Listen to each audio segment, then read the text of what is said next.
Assalamualaikum warahmatullahi wabarakatuh.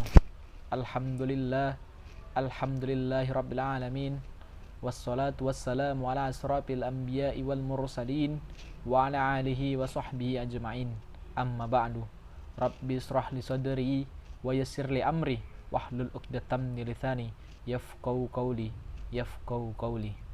Pertama-tama dan yang paling utama, marilah kita panjatkan puja dan puji syukur kita kehadirat Allah Subhanahu wa taala, yang mana pada sampai saat ini kita masih diberikan kesehatan, keselamatan dan kelapangan waktu sehingga kita bisa berkumpul di tempat yang kita cintai ini.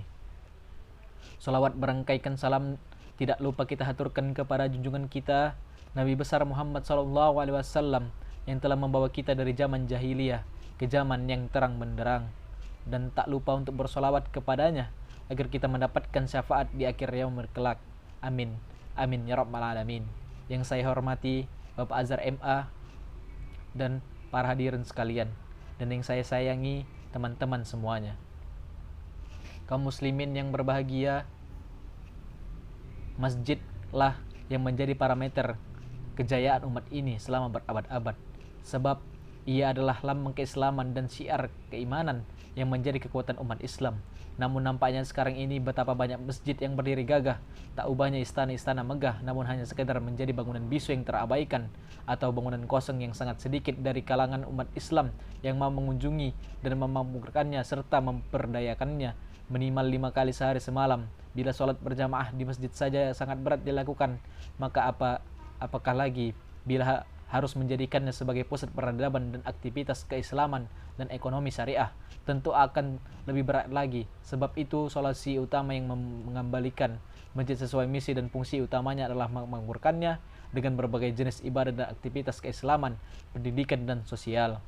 Hal ini dipahami secara tersirat dari firman Allah tentang memakmurkan masjid yang dia selipkan dalam ayat-ayat yang memotivasi perjuangan Islam, sebagaimana dalam surah At-Taubah ayat 18 yang artinya, hanyalah yang memakmurkan masjid-masjid Allah ialah orang-orang yang beriman kepada Allah dan hari kemudian, serta tetap mendirikan sholat, menunaikan zakat, dan tidak takut kepada siapapun selain kepada Allah Subhanahu wa taala.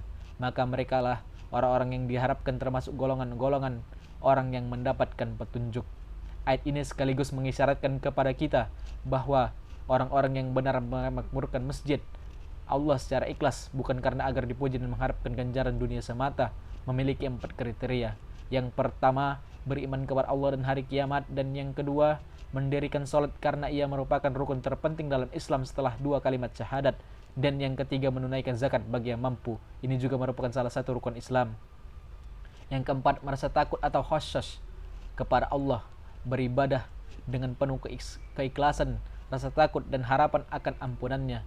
Sebagai muslim menganggap bahwa cara memakmurkan masjid hanyalah sekedar mendatangi dan meramaikannya pada waktu-waktu sholat 5 waktu dan sholat Jumat saja.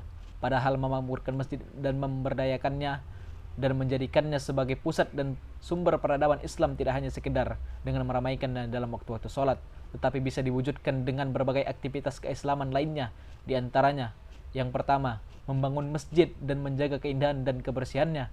Membangun masjid merupakan amalan yang sangat utama dalam Islam karena memberikan manfaat dan bantuan yang besar terhadap umat Islam dalam menjalankan ibadah dan aktivitas keislaman mereka.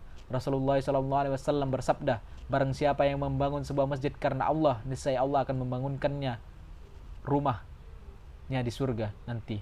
Hadis riwayat Muslim 24. Yang kedua ialah mendatangi untuk sholat 5 waktu berjamaah. Sholat 5 waktu berjamaah ini merupakan salah satu kewajiban muslim yang mesti ditunaikan dalam sehari semalam, sebagaimana dalam sabda Rasulullah SAW yang mengancam orang yang tidak sholat berjamaah di masjid untuk membakar rumah-rumah mereka. Demi zat yang jiwaku berada di tangannya, ingin kiranya aku memerintahkan orang-orang untuk mengumpulkan kayu bakar, kemudian aku perintahkan mereka untuk menegakkan sholat yang telah dikumandangkan azannya, lalu aku memerintahkan salah satu seorang untuk menjadi imam, lalu aku menuju orang-orang yang tidak mengikuti sholat jamaah, kemudian aku bakar rumah-rumah mereka. Hadis riwayat Bukhari 7224. Yang ketiga, menjadikannya sebagai tempat zikir, baca Al-Quran, dan bermunajat kepada Allah Ta'ala. Seorang muslim hendaknya menjadikan masjid sebagai tempat membaca dan mentadabburi Al-Quran, baik secara sendiri-sendiri ataupun berjamaah. Juga sebagai tempat melakukan zikir-zikir yang dianjurkan seperti zikir pagi, petang, zikir biasa atau mutlak, atau zikir setelah sholat, serta menjadikannya tempat bermunajat dan banyak berdoa kepada Allah Ta'ala. Allah Ta'ala telah menguji mereka yang menjadikan rumah-rumahnya sebagai tempat ibadah, sebagaimana dalam firman-Nya yang artinya, bertasbih kepada Allah di masjid-masjid yang telah diperintahkan untuk dimuliakan dan disebut namanya di dalamnya pada waktu pagi dan petang. Laki-laki yang tidak dilalaikan oleh perniagaan dan tidak pula oleh jual beli dari mengingat Allah dan dari membayar zakat. Mereka takut kepada suatu hari, yaitu hari di mana hati dan penglihatan menjadi goncang. Mereka mengerjakan yang demikian itu supaya Allah memberikan balasan kepada mereka dengan balasan yang lebih baik dari apa yang mereka kerjakan, dan supaya Allah menambah karunia-Nya kepada mereka, dan Allah memberikan rezeki kepada yang siapa yang dikehendakinya tanpa batas. Surah An-Nur ayat 36-38. Yang keempat, membentuk halakoh belajar baca Al-Quran atau halakoh tahfiz hafalan Al-Quran. Tentunya dengan adanya halakoh ini, masjid akan menjadi sangat berguna bagi masyarakat Islam, karena darinya akan lahir pemuda-pemudi yang bisa fasih membaca Al-Quran atau menghafalkannya, serta bisa mengamalkan kandungannya dalam keseharian mereka. Yang kelima, membentuk majelis pembinaan tarbiyah atau kajian-kajian keislaman. Dengan menjadikan masjid sebagai pembinaan atau kajian Islam, maka umat Islam pun akan tercerahkan dengan berbagai ilmu keislaman yang bisa menguatkan iman, memperbaiki akhlak, dan menambah takwa mereka kepada Allah Ta'ala. Kajian masjid inilah yang senantiasa dilakukan oleh Rasulullah SAW dan para sahabatnya zaman dahulu. Mereka menjadikan masjid sebagai pusat ilmu dan kajian keislaman, sebagaimana yang banyak dikisahkan dalam sejarah perjalanan hidup beliau. Yang keenam, menjadikan masjid sebagai tempat musyawarah. Sejarah Islam mencatat bahwa kebanyakan musyawarah Nabi dan para sahabatnya adalah dilakukan di dalam masjid, sehingga ini merupakan sunnah beliau yang mesti dijaga. Tentunya setiap muslim sangat diharuskan untuk membangunkan masjid dan juga memberdayakannya sesuai kemampuannya, baik dengan bentuk materi maupun non materi, sebagaimana yang telah disebutkan di atas. Oleh karena itu, marilah kita berusaha untuk memakmurkan masjid Allah sesuai kesanggupan kita semua, sebab keimanan yang sempurna itu hanya ada pada diri orang-orang yang memakmurkan masjid, dan merekalah yang mendapat petunjuk dan akan meraih surganya kelak.